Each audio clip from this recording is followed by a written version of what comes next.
हर हर महादेव शिव शंभो कैलासपति महापति शिव शंकर महाप्रभु धवलेश्वराय बालालिंगाय नमो नमः। दीपं ज्योति परम ब्रह्म दीपं ज्योति जनार्दनः दीपाहरतु मे पापो पूजा दीप नमस्तुते। बाबा धवलेश्वराय बालालिंगाय नमो नमः। संसार सुखी रखंतु। आज शुभ रविवार रे समस्त श्रद्धालु भक्त मानक आशीर्वाद करंतु। मनस्कामना पूर्ण करंतु। कर्म क्षेत्र उन्नति करंतु।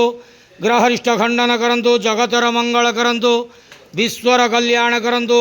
आपणकर नाम विख्यात करंतु। सेवकर डाक श्रवण करंतु। समस्त गुआबसा भक्त मानकर मनस्कामना पूर्ण करंतु। जो जो भक्त माने आपणक पाखरे मानसिक रखिछंती तांक मानसिक पूर्ण करंतु। बाबा धवलेश्वराय बालालिंगाय नमो नमः। संसार सुखी रखंतु आनंदे के बार हरि बोलो।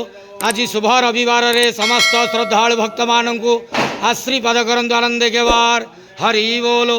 बाबा धवलेश्वराय बालालिंगाय नमो नमः।